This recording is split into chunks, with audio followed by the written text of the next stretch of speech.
సరిగ్గా సినిమా స్టైల్లో జరిగిన ఒక కిడ్నాప్ డ్రామాతో ముంబై మహానగరం ఒక్కసారిగా ఉలిక్కిపడింది. ఒక వ్యక్తి సినిమా ఆడిషన్స్ పేరుతో ఏకంగా 17 మంది చిన్నపిల్లల్ని బందీగా పెట్టుకున్నాడు. ఒక వ్యక్తి తన డిమాండ్లు తీర్చకపోతే స్టూడియోకి నిప్పు పెడతానంటూ బెదిరించేశాడు. సమాచారం అందుకున్న పోలీసులు హుటాహుటిన రంగంలోకి దిగి ఆ స్టూడియో దగ్గరకు వచ్చారు. చివరికి నిందితుడికి పోలీసులకు మధ్య జరిగిన ఎదురు కాల్పుల్లో హైడ్రామా నడిచింది. తీవ్ర గాయాలతో ఆ కిడ్నాపర్ చికిత్స పొందుతూ ప్రాణాలు కోల్పోయినటువంటి పరిస్థితి మీరు విజువల్లో కూడా చూస్తున్నారు. ఆ కిడ్నాపర్కి సంబంధించినటువంటి దృశ్యం, అతను పెట్టినటువంటి డిమాండ్స్, అతను ఏం మాట్లాడాడు, ఆ పిల్లల్ని బంధించిన తర్వాత ఈ వీడియో రిలీజ్ చేశాడు. ముంబైలోని పోవై ప్రాంతంలో మహావీర్ క్లాసిక్ భవనంలో ఆర్ఏ అనే ఒక స్టూడియో ఉందండి. ఇక్కడ ఆడిషన్స్ కోసం కొంతమంది చిన్నారుల్ని తీసుకొచ్చాడు. అంటే వాళ్ళని బంధించాలన్న ఉద్దేశంతోనే, కిడ్నాప్ ఉద్దేశంతోనే ఈ విధంగా ఆడిషన్స్ చెప్పి మభ్యపెట్టి స్టూడియో లోపలికి తీసుకెళ్లాడు. 19 మందిని బంధించాడు. రోహిత్ ఆర్య అతని పేరు. ఈ 19 మందిలో 17 మంది చిన్నారులే ఉన్నారు. ఒక వృద్ధుడు, ఇంకొక వ్యక్తి ఉన్నారు. అంటే 19లో 17 మంది 12 సంవత్సరాల వయసు ఉన్న వాళ్ళే, పిల్లలే. వాళ్ళందరినీ కిడ్నాప్ చేసిన తర్వాత ఈ కిడ్నాపర్ సినిమా స్టైల్లో తన డిమాండ్లని ఒక వీడియో రూపంలో రిలీజ్ చేశాడు. ఆ వీడియోని మీరు చూస్తున్నారు. ఈ వీడియోలో కొన్ని నైతిక, ధార్మిక ప్రశ్నలకు జవాబులు చెప్పాలని డిమాండ్ చేశాడు. కొంతమంది నిర్దిష్ట వ్యక్తులతో నేను మాట్లాడాలి, లేదంటే స్టూడియోకి నిప్పు పెడతా అని బెదిరించాడు. ఆయన ఏమంటాడు, నాకు అసలు డబ్బు ఆశ లేదు, నేను పెద్ద డబ్బులు డిమాండ్ చేయను, నాకేమీ లేదు, నాకు పెద్ద కోరికలు కూడా లేవు, నేను సింపుల్గా కొన్ని క్వశ్చన్స్ అడుగుతాను, ఆ క్వశ్చన్స్కి సమాధానం చెప్పండి, ఇవి ప్రజలకు సంబంధించిన క్వశ్చన్సే, మీరు చెప్తారా లేదా, మళ్ళీ నన్ను క్వశ్చన్ చేయండి, నేను మీకు ఆన్సర్ ఇస్తా అని చెప్పి ఒక వీడియో రిలీజ్ చేశాడు. నా మాట వినకపోతే ఈ స్టూడియోకి నిప్పు పెడతానని కూడా బెదిరించాడు. పోలీసులు చాలా ట్రై చేశారు. సరే, నువ్వు చెప్పిందల్లా వింటాము, నీకు ఎలాంటి జవాబులు కావాలో మేము ఇస్తాం, పిల్లల్ని వదిలేసే అని చెప్పి పోలీసులు 3 గంటల పాటు అన్ని రకాలుగా ప్రయత్నం చేశారండి. కానీ వినలేదు. వినకుండా అదే మొండి పట్టుదలతో ఉండి నేను స్టూడియోకి నిప్పు పెడతా, పిల్లలందరినీ చంపేస్తా అని చెప్పి స్టార్ట్ చేశాడు. ఇక వెంటనే పోలీసులు ఇక చేసేదేం లేక, వీడు దిగి రావట్లేదు, వీడు మాట వినట్లేదు, వీడు అనంత పని చేసి ఒక సైకో వెధవలాగా ఉన్నాడని చెప్పి పోలీసులు కొంతమందిని వెనక నుంచి పంపించారండి. అది 10 అంతస్తుల భవనం. వెనక నుంచి పంపించి అక్కడ వెనకాల బాత్రూమ్ లోపల నుంచి ఆ కిటికీ లోపల బదులు కొట్టి లోపలికి వచ్చి పిల్లల్ని కాపాడినటువంటి పరిస్థితి ఉంది. ఈ పిల్లల్ని కాపాడే క్రమంలో ఏదో అలికిడి వచ్చింది, ఎవరో వచ్చారు తీసుకెళ్ళడానికి అని చెప్పి భావించిన తర్వాత అతని చేతిలో ఎయిర్ గన్ ఉంది. ఆ ఎయిర్ గన్తో పిల్లలకి హాని తలపెట్టబోయాడు. వెంటనే పోలీసులు కాల్పులు జరిపారు. అతను కాల్పులు జరిపితే గాయాలతో పడిపోయిన అతన్ని వెంటనే వాళ్ళు ఆసుపత్రికి కూడా తీసుకెళ్లి జాయిన్ చేయించారు. ఆసుపత్రిలో చికిత్స పొందుతూ చనిపోయినటువంటి పరిస్థితి ఉంది. ఒక్కసారి పిల్లల్ని బంధించిన తర్వాత అతను ఏం మాట్లాడాడో ఈ వీడియోలో వినండి ఒకసారి. मैं रोहित आर्या। सुसाइड करने की जगह मैंने एक प्लान बनाया और कुछ बच्चों को इधर हॉस्टेज रखा है। मेरे कुछ ज़्यादा डिमांड्स नहीं है, बहुत सिंपल डिमांड्स है, बहुत मॉरल डिमांड्स है, बहुत एथिकल डिमांड्स है।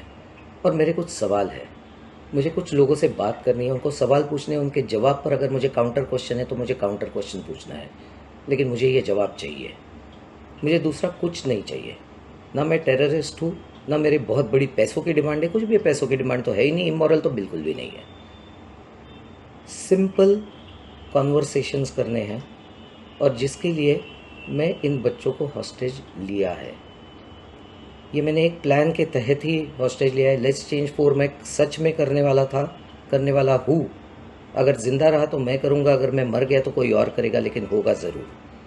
इन्हीं बच्चों के साथ होगा अगर इनको हार्म नहीं होता है तो, because the slightest wrong move from your end will trigger me. అది అతను ఎప్పుడైతే వీడియో రిలీజ్ చేశాడో, పిల్లలు నా బందీలో ఉన్నారు, నేను చెప్పిన వాటికి సమాధానం చెప్పండి అని చెప్పి ఎప్పుడైతే వీడియో రిలీజ్ చేశాడో మొత్తం ముంబై సోషల్ మీడియాలో వైరల్ అయిపోయింది. ఒక్కసారిగా ఉలికిపాటు గురయ్యారు. తమ పిల్లలు ఎక్కడికి వెళ్ళారు, ఈ ఆడిషన్స్కి వెళ్ళారా, చాలామంది ఇంట్లో చెప్పే వచ్చారు. మేము అక్కడ ఆ ఆర్ఏ స్టూడియోలో ఆడిషన్స్ జరుగుతున్న ఒక వెబ్ సిరీస్ తీస్తూ ఉన్నారంట, అందులో ఛాన్స్ ఏమన్నా ఉంటుందేమో అని చెప్పి చాలామంది ఇంట్లో చెప్పొచ్చారు. అరే, ఈ స్టూడియోలోకి వెళ్ళారు కదా, ఇతని దగ్గరికి వెళ్ళారు కదా, వీడు ఇంత సైకో వెదవని చెప్పి మనకి తెలియదు కదా అని చెప్పి తల్లిదండ్రులు హుటాహుటిన అసలు ఏం జరుగుతుందో, మన పిల్లల్ని ఏమైనా చేస్తాడని చెప్పి ఒక భయంతో, ఆందోళనతో స్టూడియో దగ్గరికి పరుగులు పెట్టారు. వెంటనే పోలీసులు కూడా వచ్చారు. 3 గంటలండి, 3 గంటల పాటు ఒక పెద్ద డ్రామా నడిచింది అక్కడ. వీళ్ళు ఫోన్ చేస్తూ ఉన్నారు, అతను మాట్లాడుతూ ఉన్నారు. మొత్తం ఎంతకి తెగట్లా, పిల్లల్ని ఏం చేయద్దురా, పిల్లల్ని సేఫ్గా వదిలేసి, నువ్వేం అడిగితే దానికి ఇన్ఫర్మేషన్ ఇస్తాం, మేము సమాధానం చెప్తాం, వదిలే అని చెప్పేసి అన్నా కానీ నేను నిప్పు పెడతా, పిల్లల్ని నిప్పు పెట్టి చంపేస్తా, మీరు ఇట్లా చేస్తే అని చెప్పి మళ్ళీ స్టార్ట్ చేశాడు. వెంటనే యాక్షన్లోకి దిగారనమాట. అంటే ఈ సమాచారం అందుకున్న వెంటనే అక్కడ క్విక్గా reaction team, bomb squad, fire brigade బృందాలు అన్నీ కూడా హుటాహుటిన అక్కడికి చేరుకున్నాయి. అధికారులు చాలాసేపు ఆ నిందితుడితో మాట్లాడి చర్చలు ఎంతకీ ఫలించకపోతే ఇక కమాండోలు రంగంలోకి దిగి వెనక నుంచి, ఇంతకుముందు నేను చెప్పినట్టు అక్కడ వెనక నుంచి ఏదైతే బాత్రూమ్ డోర్ ఉంటుందో దాంట్లో నుంచి దిగి ఈ విధంగా పిల్లల్ని కాపాడినటువంటి పరిస్థితుంది. రోహిత్ ఆర్య వీడి పేరు. అంటే ఎంత దుర్మార్గం చూడండి. చిన్న పిల్లల్ని కిడ్నాప్ చేసి వెబ్ సిరీస్ అని చెప్పి డ్రామా ప్లే చేసినటువంటి పరిస్థితుంది. కాబట్టి ఇలాంటి వాడికి సరైన శిక్ష పడింది. పిల్లల తల్లిదండ్రులు మొత్తం ముంబై నగరం కూడా ఒక్కసారిగా టెన్షన్ పడ్డ పరిస్థితుంది. కాబట్టి వీడికి సరైన శిక్ష పడిందని చెప్పి చెప్తా ఉన్నారు అక్కడ స్థానికులు. పోలీసులు మాత్రం పిల్లల్ని కాపాడే ఉద్దేశంతోనే అతని మీద కాల్పులు జరపాల్సిన పరిస్థితి. ఎందుకంటే అతని చేతిలో గన్ ఉంది కాబట్టి ఏం చేస్తాడేమో అని చెప్పి రక్షణ చర్యలో భాగంగా అతని మీద కాల్పులు జరిపాం. అతను ఆసుపత్రిలో చికిత్స పొందుతూ చనిపోయాడని చెప్పి పోలీసులు కూడా అధికారికంగా ప్రకటించినటువంటి పరిస్థితి. ఇది కొంచెం రాజకీయంగా దుమారం రేగిన అంశం కూడా ఉంది ఇందులో. అతని గతంలో ఆయన ప్రభుత్వంలో విద్యాశాఖకి సంబంధించి కొన్ని ప్రాజెక్టులు చేశాడంట.